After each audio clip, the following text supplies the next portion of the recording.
Mungkin sebagian dari kita bertanya-tanya, sebenarnya perdagangan narkoba telah dimulai sejak kapan?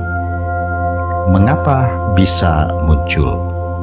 Apabila kita menelusuri sejarahnya, ternyata perdagangan opium ataupun narkoba bukanlah hal yang baru di Indonesia. Sejak masa kolonial, opium telah banyak digunakan oleh masyarakat. Sama halnya dengan pemerintah Indonesia sekarang ini. Pemerintah kolonial berulang kali mencoba menekan peredaran opium. Tulisan Rifai Sodik Fantoni yang berjudul Nikmat Membawa Petaka Perdagangan Opium di Hindia Belanda dalam situs wawasansejarah.com pada tanggal 29 Desember tahun 2020 banyak menyingkap tentang kehadiran narkoba di masa Hindia Belanda. Kemunculan opium di Hindia Belanda. Opium bukanlah barang baru di dunia, bahkan sejarah mencatat pemakaian zat ini telah digunakan sejak masa kuno untuk keperluan medis. Di Nusantara, penggunaan opium juga telah dikenal sebelum masuknya pengaruh barat. Menurut catatan Tom Pires dalam Suma Orientalnya pada tahun 1515 Masehi, opium maupun ganja digunakan untuk merangsang adrenalin prajurit agar tidak takut mati. Proses ini sering dikaitkan dengan prosesi spiritual untuk memperoleh kekebalan. Kendati demikian, penggunaan opium pada masa itu masihlah sangat terbatas hanya di kalangan militer. Penyebaran opium secara luas baru dimulai saat masa VOC. Setelah penaklukan Selat Malaka dari Portugis, VOC mulai leluasa melakukan perdagangan opium dari produsen di India menuju Batavia. Awalnya VOC membeli opium mentah dari pantai barat India, tetapi sejak tahun 1659 mereka mulai mengimpor opium langsung dari Bengal, yang dikenal sebagai daerah penghasil opium terpenting di India.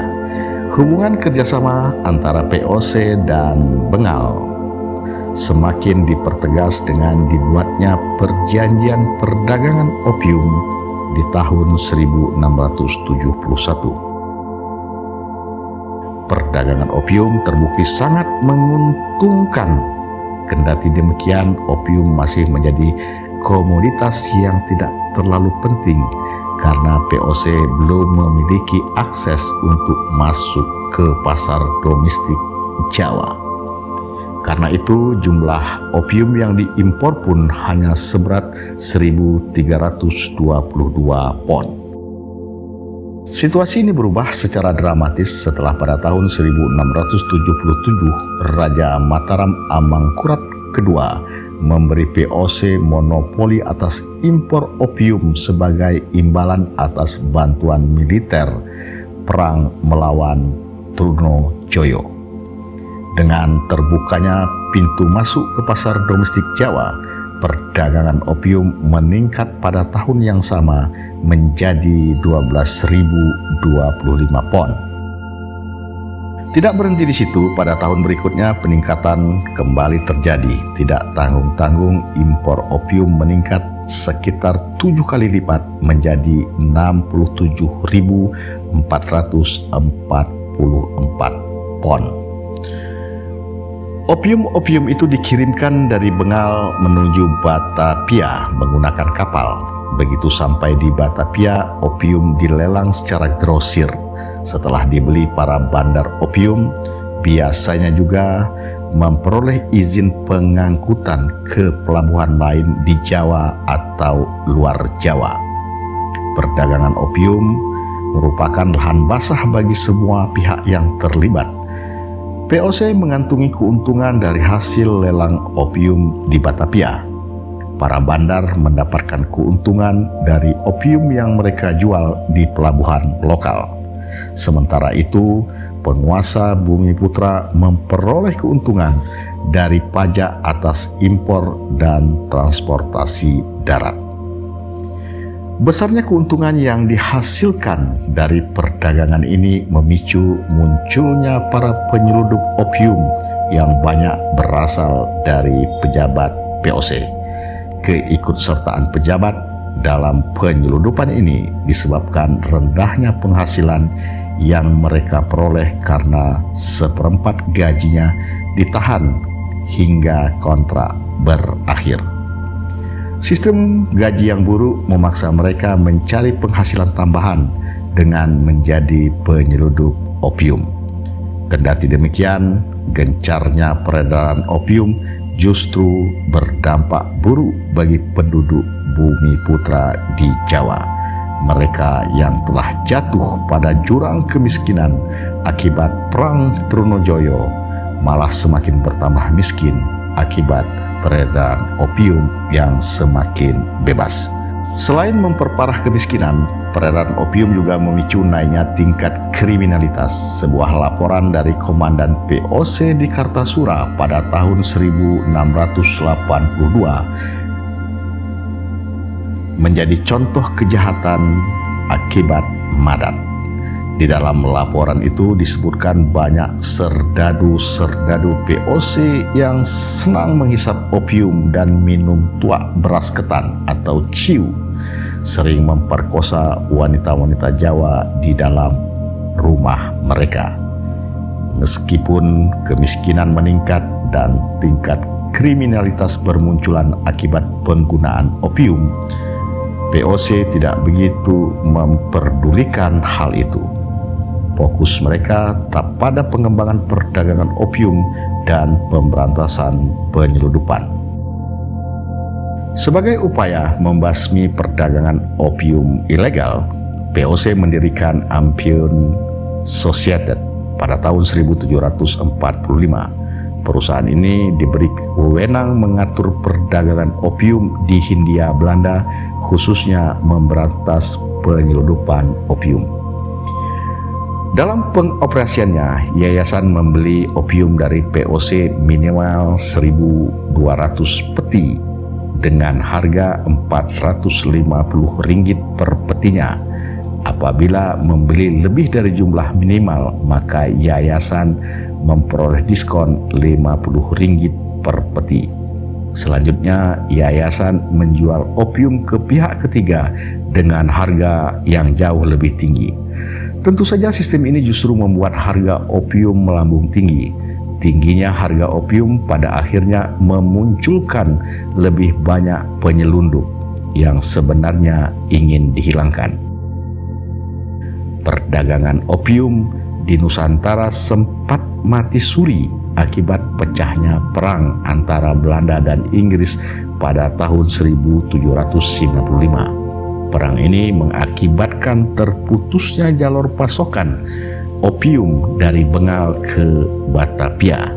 Sementara itu, Ampion Society yang dianggap tidak efektif dalam memberantas penyeludupan akhirnya dibubarkan pada 31 Desember 1799.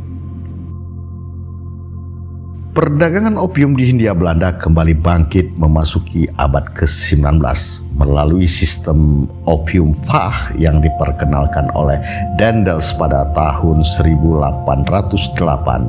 Pemerintah mengenalkan metode untuk memperoleh keuntungan dari opium tanpa perlu adanya administrasi keuangan yang rumit. Berdasarkan sistem ini, opium mentah diimpor dari Bengal oleh pemerintah kolonial yang kemudian dilelang kepada pembeli. Para bandar ini lalu diberikan hak monopoli untuk memurnikan opium agar bisa dihisap asapnya dan mendistribusikannya ke pengecer lokal. Pada tahun-tahun awal sistem ini diterapkan, impor opium tidak dibatasi. Celah ini akhirnya dimanfaatkan oleh orang-orang Tionghoa untuk menjadi bandar besar yang menguasai jalur peredaran opium melalui sistem gerbang tol. Keberadaan gerbang tol mendorong semakin menjamurnya penggunaan opium. Di gerbang-gerbang itu opium diperjualbelikan secara masif.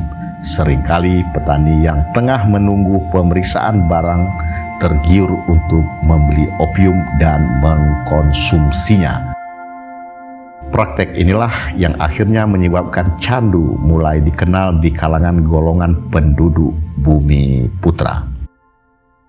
Pemerintah kolonial tentu tidak ingin orang-orang Tionghoa mendominasi perdagangan opium. Karena itu pada tahun 1827 hak eksklusif untuk mengimpor dan menjual secara eceran opium di tanah Jawa diberikan kepada Netherlands Handelsmaatschapppij atau NHM.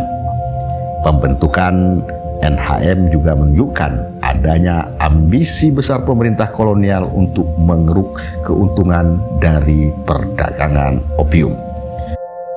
Keuntungan besar dari opium dapat digunakan untuk pengeluaran tidak resmi seperti praktek menyuap penguasa lokal ataupun peperangan. NHM sendiri menjadi perpanjangan tangan pemerintah kolonial dalam melelang konsesi monopoli pemurnian dan penjualan opium. Kehadiran NHM sekaligus menandai bergesernya opium Fach dari tangan orang-orang Tionghoa kepada pemerintah kolonial.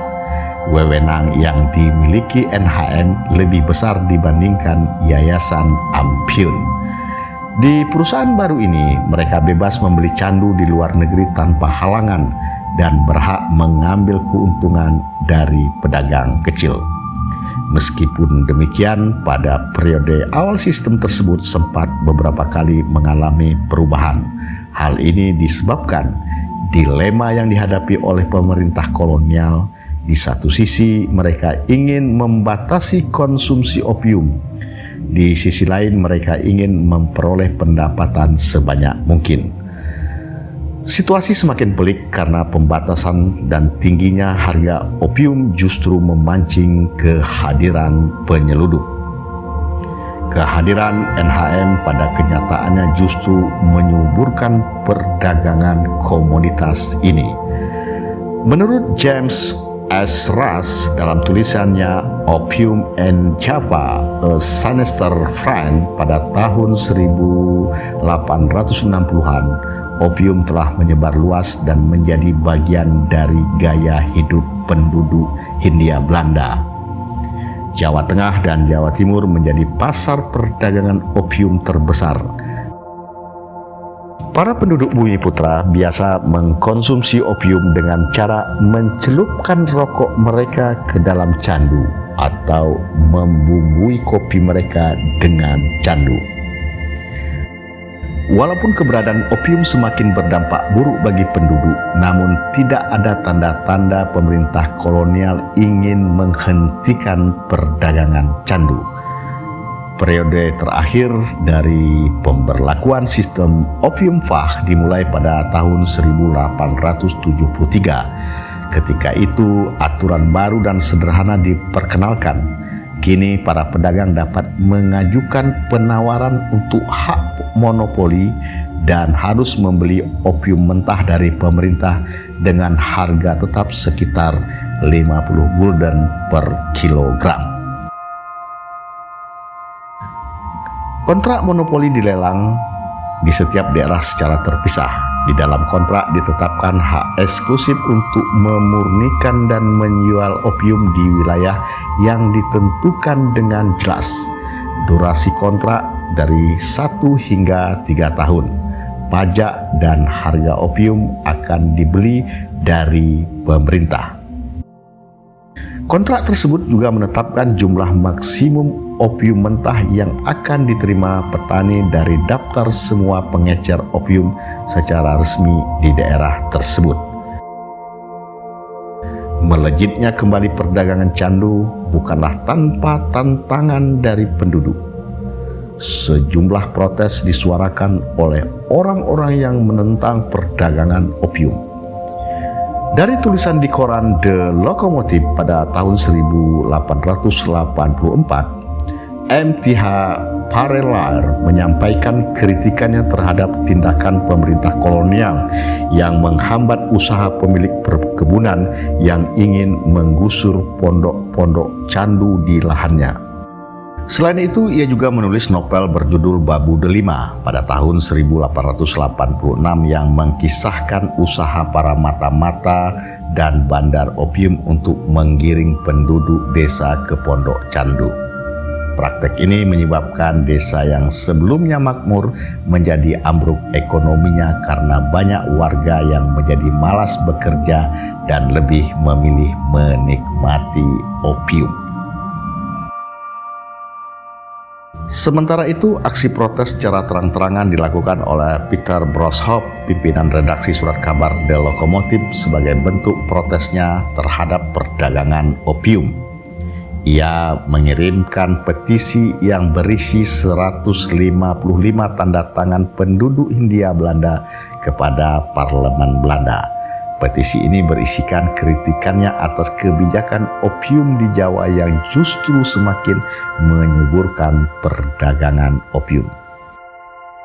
Kritikan tidak hanya muncul dari penduduk Hindia Belanda, tetapi juga datang dari negeri Belanda. Robert Kripke dalam tulisannya Opium and the Indonesian Revolution menyatakan desakan dari Belanda diserukan oleh anti-opium bond yang muncul bersamaan dengan golongan etis yang menuntut perbaikan kesejahteraan.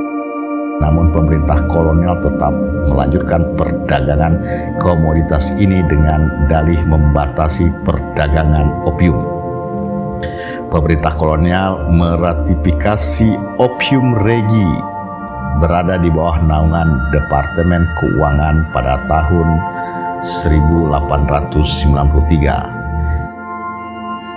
Opium Regi menjadi episode terakhir perdagangan opium pemerintah kolonial. Melalui kebijakan ini, perdagangan opium dipusatkan di pabrik-pabrik modern pemerintah kolonial, yang berarti menggeser eksistensi pabrik-pabrik opium Tionghoa. Percobaan regulasi baru ini dilakukan di Madura pada tanggal 1 September tahun 1894. Hasilnya pun terbilang memuaskan dan sukses. Berkat kesuksesan itu, pemerintah Hindia Belanda pun memutuskan untuk menerapkan kebijakan baru ini di seluruh daerah Jawa. Pabrik opium modern pertama didirikan di Batavia pada tahun 1854. Sejak saat itu, kualitas hasil produksi opium diseragamkan. Implementasi kebijakan Opium Regi terbilang cepat diselesaikan. Implementasi di Jawa selesai pada tahun 1903, sedangkan di Hindia Belanda diselesaikan pada tahun 1914. Di sisi lain, jumlah pekerja pabrik opium juga mengalami peningkatan. Dari 630 pekerja pada tahun 1905 menjadi 1.000 pekerja pada tahun 1913. Pemberlakuan Opium Regi sebenarnya mengulang kisah lama perdagangan opium abad ke-19. Hanya saja sekarang pemerintah kolonial menjadi bandar paling dominan dalam perdagangan tersebut.